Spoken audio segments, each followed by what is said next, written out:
राधे राधे फिर से सभी को। कार्तिक मास महात्म्य कथा का अध्याय नंबर 21 आज हम सुनने वाले हैं। तो आइए सभी ध्यान से सुनते हैं भगवान की कथा।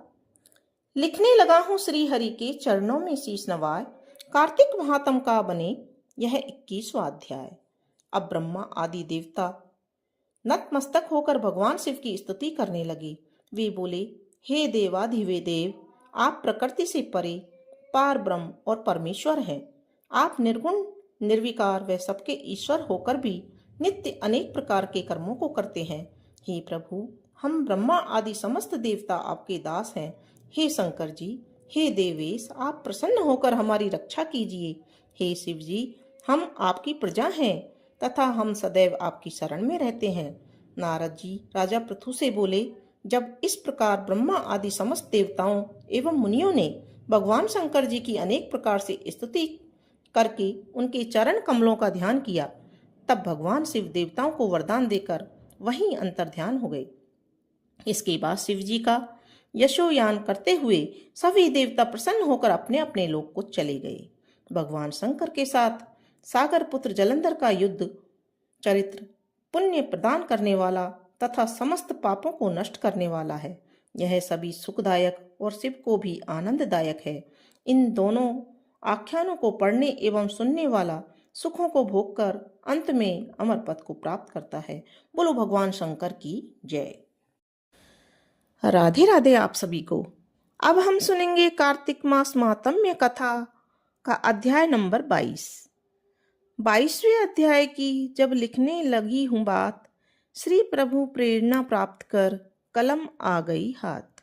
राजा पृथु ने नारद जी से पूछा, हे देवर्षि, कृपया आप अब मुझे यह बताइए कि वृंदा को मोहित करके विष्णु जी ने क्या किया और फिर वह कहाँ गए। जब देवता स्तुति कर मौन हो गए, तब शंकर जी ने सब देवताओं से कहा, हे ब्रह्मादिक देवताओं, जलंधर तो मेरा ही अंश था। उसे मैंने तुम्हारे लिए नहीं मारा है, यह मेरी सांसारिक लीला थी। फिर भी आप लोग सत्य कहिए कि इससे आप सुखी हुए या नहीं।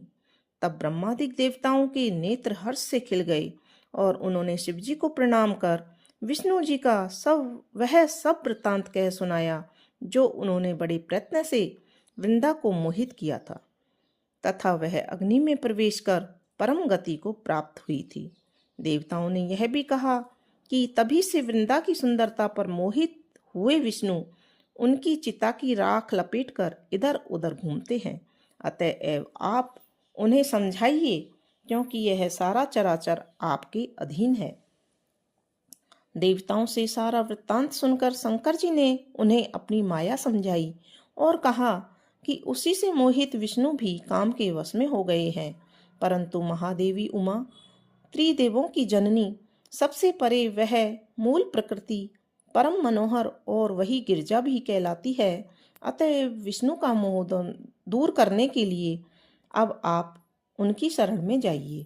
शंकर जी की आज्ञा से सब देवता मूल प्रकृति को प्रसन्न करने चले। उनके स्थान पर पहुंचकर उनकी बड़ी स्तुति की। तब यह आकाशवाणी हुई कि हे देवताओं, मैं ही 3 प्रकार से तीनों गुणों से पृथक होकर स्थित सत्य गुण से गोरा, रजोगुण से लक्ष्मी और तमोगुण से ज्योति रूप हूँ। अतएव अब आप मेरी रक्षा के लिए उन देवियों के पास जाओ, तो वे तुम्हारे मनोरथों को पूर्ण कर देंगी। यह सब सुनकर देवता भगवती के वाक्यों का आदर करते हुए गौरी, लक्ष्मी और सरस्वती को प्रणाम करने लगे। सब देवताओं ने भक्ति पूर्वक उन सब देवियों की प्रार्थना की। उस स्तुति से तीनों देवियां प्रकट हो गई। सभी देवताओं ने खुश होकर निवेदन किया। तब उन देवियों ने कुछ बीज देकर कहा, इन्हें ले जाकर बो दो, तुम्हारे सब कार्य सिद्ध हो जाएंगे।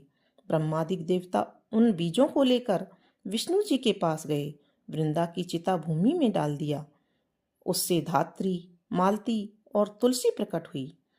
विधात्री के बीच से धात्री, लक्ष्मी के बीच से मालती और गौरी के बीच से तुलसी प्रकट हुई।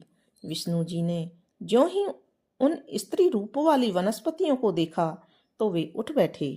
कामासक्त चित्त से मोहित हो उनसे याचना करने लगे। धात्री और तुलसी ने उनसे प्रीति की। विष्णु जी सारा दुख भूलकर देवताओं से नमस्कृत हो अपने लोक बैकुंठ में चले। वह पहले की तरह सुखी होकर शंकर जी का स्मरण करने लगी। यह आख्यान शिव जी की भक्ति देने वाला है।